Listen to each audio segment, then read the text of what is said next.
I remember it was just so terrible because we got there and I couldn't find that turtle. I know you can't read tone through text, but she was writing in all caps.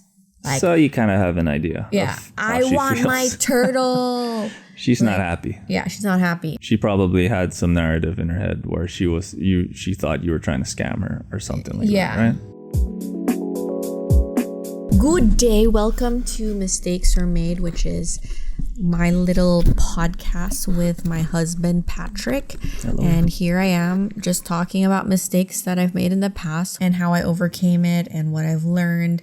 And I always tell this to many people is that without mistakes, without challenges, you won't grow and understand more of yourself. No, yeah, mistakes are obviously, a lot of people say it, that mistakes are a great way to grow, but, nobody wants to make mistakes. It feels bad. It sucks. Yeah, but that part of like emotional instability is what helps you understand yourself more. Really puts you out of your comfort zone. Yeah. And you can come out with a lot of good experiences from your mistakes. Yeah, so today's topic is one of my favorite topics, which is dealing with stupid. In many ways dealing with stupido is obviously contextual because I can be stupid at times, you can be stupid at times. Oh, yeah. It's really about those moments where you're like, oh crap, like this person is such an idiot.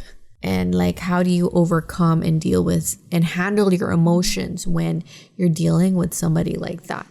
And sometimes like one thing that's really frustrating is actually customer service experiences. One thing that I've been doing for the past like 6 years is selling my secondhand stuff online, which I've had great success with because I have sold like most of my stuff, I guess 40% of the price. So really? I get like, Nice. The goal is really not to profit, is to really, it's a transactional thing, and which I always state in my carousel, because it's not like a service-based business. I mean, essentially you are providing a service, which is your secondhand items, but it's not about hospitality. To me, I'm like, you want to buy it, get it. Sure. Yeah, I'm not like trying to wrap it and like make it look nice. In fact, a lot of my stuff is wrapped in recycled packaging. Yeah, but you do keep it, at least in my opinion, I think you do keep your items in great condition. That is why I can sell it at such a good price. A good price being like at most 50%, right? Yeah, usually of the value 50%. of the original value. Unless like I've never used it, like, or I've barely used any of it. How much would you say percentage wise do you often get back on your original purchases? I would say 30 to 50. 30 to 50% of your original purchase price. That's pretty good. Yeah, it is pretty good because that's pretty good. I keep my stuff in really good condition. Like my logo is still intact, even if I use it and bring it around. Would you have like a time frame of like how old these items usually go before you sell them? Or well, that's why I have my Pinterest is so that I could have more awareness about the cycle of life of these items, because my goal is to really keep it as long as possible. But sometimes like you make mistakes with sizing, especially me, because I love shopping online rather than shopping in person, because shopping online I get to think about it for a longer period of time, and like in-person experiences you're kind of pressured to like get it at that moment. That's true. So you've sold items, you've like resold items as old as, how old would you say? Like I could say like 5 years. Yeah. And you've resold even stuff that is relatively brand new because of like a mispurchase or it didn't work out. Even my dad's stuff. So this is where it goes. Like it could even be 10 years. So my dad basically had so many things downstairs, and he finally allowed me to kind of clean up the basement. Cleaned up the basement, right? Yeah, which had like a room full of his memorabilia knickknacks and stuff like that. Not like just like vases and like I'm like, you're not even putting it around the house, and it's just gathering dust. And you could use this space for a more meaningful like space. For me, that's what's really valuable, is like being able to really look at your things and only keep things that you will actually use. Anyways, so as I was trying to sell my dad's stuff, I kept posting a lot because I sold it at a very low price. I would say like 20%. 20% of the original price. Yeah. Because but really, you have to take into account that these are old items though, yes? Yeah, but the thing is my dad kept some of these like antique stuff in good condition. Oh, okay. So, nice. Good job, Papa Wong. Yeah, so it was like plates and like sculptures and my most memorable, the turtle sculpture. Yeah, so you had an experience reselling these turtle figures. Yeah. And basically there were 3 turtle figures, right. And I accidentally sold 4. You accidentally listed 4. Yeah. And you ended up selling all 4. I ended up selling all 4, but So now you're lacking a turtle. There's this ghost turtle that somebody wants. Yes. Right? So basically it was very busy over the summer because I even had people like booking at my house, which would have been like a security hazard because I was letting people in. And back then we didn't have Grab, but it was still like at the early stages where it was harder to book things. Okay. Now that it's like super easy to book. It's a little more raw. Yeah, it was a little bit more raw at the beginning. And I remember it was just so terrible because we got there and I couldn't find that turtle. And I already did the transaction because I need to make sure that they pay beforehand before they book and go to... So you have this customer, their service has come to the house expecting to pick up this turtle, right? Along with the other things. The other things that they ordered. Yeah. So I told the customer immediately, I said, hey, I don't have the turtle anymore. However, because of this hiccup, I would like to cover your shipping. Because of this mistake. Yeah. Right? Yeah. I would like to cover your shipping as well as the items. Like, you don't need to pay for it. Got it. But she refused that as an alternative. And I thought, for me, I thought that was enough. Right. And I didn't appreciate, like, how angry she was getting because... She snapped back at you. I know you can't read tone through text, but she was writing in all caps. Like, so you kind of have an idea. Yeah. I want my turtle. She's not happy. Yeah, she's not happy. And the fact that also she was yelling at the Grab driver to stay because she wanted to get that turtle so bad. And I kept telling her, I really don't have any because she thought I was hiding it. Right. She probably had some narrative in her head where she thought you were trying to scam her or something like that, right? But that was not the case. Obviously, you're even offering to what your compensation? The shipping costs as well as just giving the other stuff for free. Aside from this turtle that she wanted that she wasn't going to get, she also purchased other items from you. Yeah. And these other items, as compensation for this mistake you made, you were telling her that you are now going to give these items to her for free? Yeah. Oh, okay. And that was not okay because she already told her grandma or mom about it. So there's like this whole story now to this turtle. Yeah. Well, I can see why she's so disappointed. Yeah. No. And I said, okay, well, I don't have it. I don't know what to tell you. Yeah. So there was like this ongoing thing. And it was like really difficult because I was dealing with other packages and I was kind of like in like a whirlwind. You're like flustered, I'm trying to like get all this stuff out. Gotcha. And then dealing with who comes into the village. Literally a security hazard. But now I don't do that anymore. So she was so mad and I got really annoyed because I was like, dude, you're so ungrateful. I'm already providing you all this stuff. No.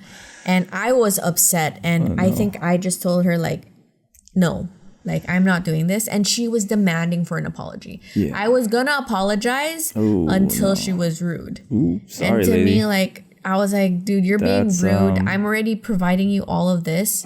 And yes, it was a mistake. But at this point, like if you're gonna demand for an apology, it's just moot because it just feels so fake. Yeah. And to me, that was my like standpoint. But she was like, it doesn't matter. You have to apologize. And I'm like, yeah, I can't speak for everyone, but demanding an apology from Winnie is it's not going to happen. It's not going to happen. Yeah, because I truly believe that it has to come from the heart. Like you can't ask for it. I'll wait like a couple of days and maybe I'll like reflect and be like, maybe I'll calm down. I'll be like, yeah, I'm sorry. Okay, well, to be fair, I mean, there's this whole dynamic that goes with customer service. There's a whole consumer, like retailer. Consumers, right? I hate that actually. I mean, there's that mentality though. Going in. To be fair, right? She's probably retail, thinking something like that. I realized how wrong that is. Customer is not always king. Because they really abuse some of it. Like there's scammers and stuff out there lying about. Anyways. Yeah, and you don't want to like, you want to give everyone the benefit of the doubt. But at the same time, like we're also working hard to make sure it looks good.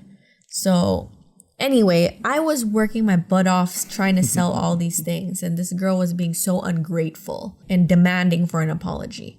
And to me, like if I step back after like I calm down a bit, like I should have just apologized at the beginning. That would have been good, but you know what? Right? I don't even think that giving an apology hindsight would have been enough. I mean, that's just hindsight. I think an apology does go a long way at the end of the day, even though, at the time they might be furious. But I think an apology. Yeah. So, but I refused at that point. And I've had so many of these mistakes where I have like customer interactions. I had another one where like I got an item and then I actually put out the wrong size. And I remember this person, that was my first negative review, was like, oof, worst customer service ever, told me it's the wrong size. And you know what's funny is that I remember I actually like apologized for that. Mm-hmm. And I also provided a refund and told her she could keep the item. Wow. But because it was over the weekend, I didn't provide the refund. I only provided the Monday of. But she also took like 3 days to reply to me about her Gcash account number. Okay. So like, I'm like, this is like a double standard. You can reply to me in 3 days. Yeah, that's the thing though. That's just the whole customer mentality, right? I'm speaking from the point of view of the retailer, I guess, but we're the servants, right? We're serving the customer. Yeah, but it's not right. I mean, but that's just how things work sometimes, I guess. And I remember she wrote on my thing and she was like, worst customer service ever. And I was like, dude. And she's like, what am I going to do with this extra small item? And I said, well, you know what? I made a mistake. I let you keep it. Like, I acknowledged I was sorry. Like, what do you want? Right. I even provided a refund. It really isn't enough. The rage that can happen that comes from there. All caps on a secondhand item. The all caps is really So you got your negative review. So to put that into perspective though, in a nutshell, how is your profile on, what app is this again? Carousel, yeah. So how is your carousel profile? Just with anything, I create boundaries now. So I establish very clear guidelines. No, I mean like your review profile. Carousel, I have like 205 stars. 205 stars. So that's 5-star reviews, like good reviews. 5 out of 5 stars, right? Yes, 5 out of 5 stars. So more than 200 people have given you 5 out of 5 stars. And I have two bad reviews. And you have 2 bad reviews. That sounds pretty good. Because I've established very good guidelines. Now you've established very good guidelines. I learned from a lot of my mistakes, which is the point of this, right? Yeah, there you go. So what we learned. So every single moment, I'm like, okay, anytime you encounter something, just preface it with, I apologize, blah, blah, blah. Leave it at that. Yeah. Or it's hard because now I have other people in the account. So like I try my best to tell them like what to say. Right. But it doesn't always happen. But anyways, I try my best to be as consistent as possible. Like for example, now when I sell something, I always have like this long description which lists out like the sizing inquiries that I don't answer, the original price, description of the item, when I bought the item, why I'm selling it, and what the store is really about. Nice. Payment options, the only payment options that I'm willing to take. And then also like flaws. So one thing about selling second items is people's perception of flaws are completely different. Like you might see, that's very true. It's a good point. Visibly see something and be like, oh, I don't think that's that bad. Yeah, but someone else might be a game changer. Game changer. Deal breaker, I mean. Yeah. So to me, I always say, like, one clause that I have is like, examine the photos before you making a purchase. And we will happily take more photos if you want to closely examine some parts. That's good. So these guidelines though, they're out there not so much in the hopes that people will read it, because at the end of the day, I don't think people browsing on an online store are gonna bother reading guidelines, but it's more there for your defense, right? In case such a problem happens, you can be like, well, it's in writing here. I do have guidelines. Yeah, but I also have the description, and then when they make an offer, I repost that. And you repost it. Yeah. Okay. And I say, please read. Got it. So the reason why I do that is because I need to make sure that they are aware. And you're doing your best to make sure they're aware. Right? Yeah. I'm already making sure that I myself have covered my bases. Yeah. Gotcha. And like my shipping, like what groups I allow, and the fact that I don't share my address and somebody will be arranging it for me, and that making your purchase, you need to manage your expectations, because sometimes like people want it like same day delivery, and sometimes it's so hard to book, right? Yeah, people are very demanding. Yeah. So like these things with flaws, I want them to make sure that they are okay with it before they purchase it, because once it's out there, I'm not getting it back. So these flaws you see, do you look at them and think to yourself, would you buy it? And is that like, how do you measure these flaws? Do. My flaws is like, if I don't think it's up to standard in terms of quality, right, coloring, it's very objective. But I feel like I have a good idea of what's good quality. All right. Yeah, I mean, seems like you're doing well. And also, like, I think visuals and pictures are so important anyway. Yeah, you got to see it. You want to see it, right? Yeah, so you want to play a game? What's our game today? It's the same game. Game. Ooh, trivia? Yeah, I like trivia. Which character from the Despicable Me trilogy did this character appear on? So we're doing Despicable Me? Yeah. Oh man, I'm not good at this. I'm definitely not good at this. But, whatever, let's go. Okay, let's go. Gru. He's in all of them. Okay, yeah. Oh, when did he start? Appear? Yeah. 1. Lucy Wilde. 2. Yeah, how do you know? Who's Lucy Wilde? I guess. I'll be honest. Drew Gru. 1. 3. Drew Gru. Who's Drew Gru? Drew Gru is the brother. Ah, yeah, the twin brother, remember? Oh, okay. Kind of. Sorry. I haven't seen these. The third one, yeah. Yeah, you have. I haven't seen them in a minute. We watched it together, actually. Yeah, I know, but I've seen them in a minute. Okay, and then next is Margot Gru. Oh, it's also the third one. Margot is 1. She's one of the children. Darn it. Edith. That's 1. Agnes. 1. Dr. Nefario. That's 2. 1. Okay, that's 1. Dr. Nefario is the scientist old guy. I don't remember, I'll be honest. Okay, Vector. That's 2. 1.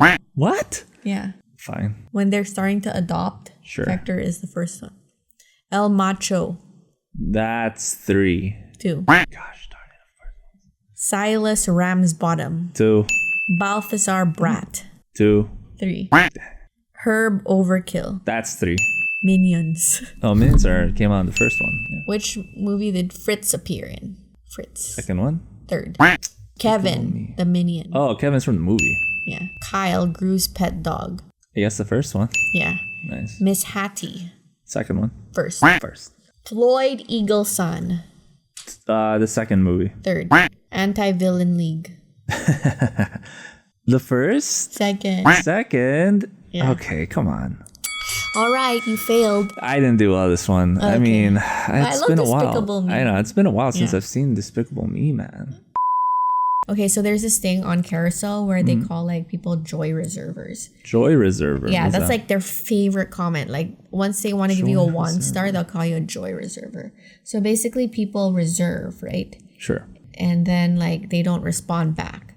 And then people hold out the hope that they're going to buy it, but they're actually not going to purchase it. So they reserve it for a week, and it's a waste of their time because they could have left it out. So when you reserve, there's no down payment or anything. You just click and you reserve? Yeah. And anyone can reserve? Well, you make an offer and then I accept the offer and then the item goes on to reservation mode on the website. Like it'll show that it's reserved. But there's no down payment or anything? No, but the thing is what I do now is you have a free reservation period where it's like 24 hours. You can hold the item and before the 24 hours, you must pay for the item. And if you want to hold out on the item for a longer period of time, you have to pay at least 50%. Basically, you have no policy for reservations without any form of purchase, or you have to pay something, right, for your reservations. Or like you can hold it for 24 hours. But not for free or for free? Yeah, you can. Oh, so you can hold it for free. So you can reserve for free under your policy. You can reserve for free. You only have 24 hours. For 24 hours. Because there's online banking now. But back then, people had to go to the bank. That's true. That's a good point.